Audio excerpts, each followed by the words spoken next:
श्रीमद् भगवद गीता के पहले अध्याय का महात्म्य। एक समय पार्वती जी ने पूछा, हे महादेव जी, किसके ज्ञान के बल से आपको संसार के लोग शिव कर पूजते हैं?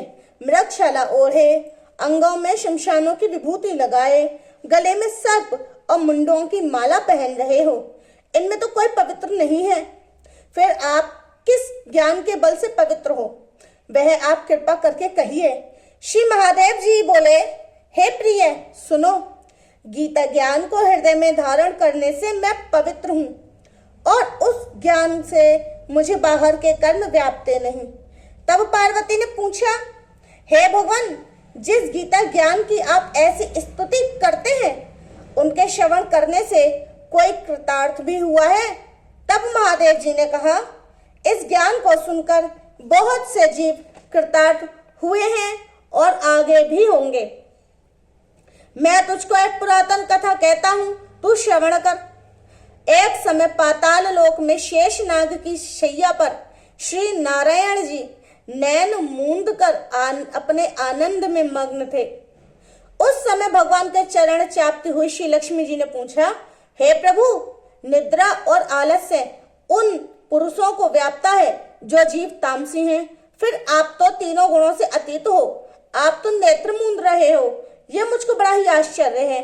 श्री नारायण जी बोले, हे लक्ष्मी, मुझको निद्रा आलस्य नहीं व्यापता।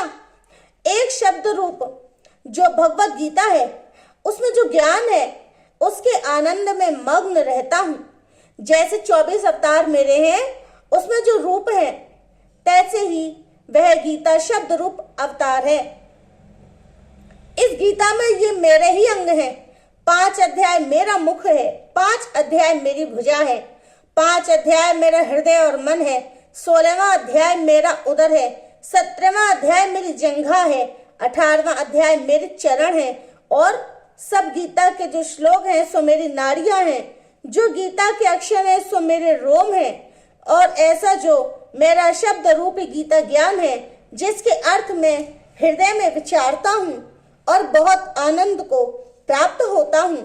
श्री नारायण जी ने कहा, हे लक्ष्मी, गीता ज्ञान को सुनकर बहुत से जीव कृतार्थ हुए हैं, सो तू सुन। शूद्र वर्ण एक प्राणी था जो चांडालों के कर्म करता था और तेल लवण का व्यापार करता था। उसने एक बकरी पाली। एक दिन वह बकरी चराने बाहर गया, वृक्षों के पत्ते तोड़ने लगा। वहां सर्प ने उसे डस लिया, तत्काल प्राण निकल गए। मरकर उसने बहुत से नरक भोगे, फिर बैल का जन्म पाया। उस बैल को भिक्षुक ने मोल ले लिया। वह भिक्षुक उस पर चढ़कर सारा दिन मांगता फिरा। जो कुछ भिक्षा मांग कर लावे, वह कुटुंब के साथ मिलकर खावे। वह बैल सारी रात द्वार पर बंधा रहे, उसके खाने पीने की भी खबर न लेवे। कुछ थोड़ा सा भूसा उसके आगे डाल देवे। जब दिन चढ़े, फिर बैल पर चढ़कर मांगता फिरे। कई दिन बीत गए। वह बैल भूख का मारा गिर पड़ा, पर उसके प्राण नहीं छूटे। नगर के लोग देखा करें, कोई तीर्थ का फल दे, कोई व्रत का फल दे, पर उस बैल के प्राण नहीं छूटे। एक दिन गणिका आई। उसने मनुष्यों से पूछा कि ये भीड़ कैसी है? तो उसने कहा, इसके प्राण नहीं जाते, अनेक पुण्यों का फल दे रहे हैं, तो भी इसकी मुक्ति नहीं होती। तब गणिका ने कहा, मैंने जो किया है उसका फल इस बैल के निमित्त दिया। इतना कहते ही बैल की मुक्ति हुई। तब बैल ने एक ब्राह्मण के घर में जन्म लिया और पिता ने उसका नाम सुशर्मा रखा। जब बैल बड़ा हुआ तो माता पिता ने इसको पढ़ाया। तब इसको पिछले जन्म की सुध थी। इसने एक दिन मन में विचार किया कि जिस गणिका ने मुझे बैल की योनि से छुड़ाया था, उसके दर्शन करूं। विप्र चलता चलता गणिका के घर गया और कहा, तू मुझे पहचानती है? गणिका ने कहा, मैं नहीं पहचानती, तू कौन है?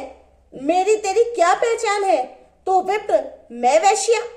तब विप्र ने कहा, मैं वही बैल हूं जिसको तुमने अपना पुण्य देकर बैल की योनि से छुड़ाया था। अब मैंने विप्र के घर में जन्म लिया है, तू अपना वह पुण्य बता।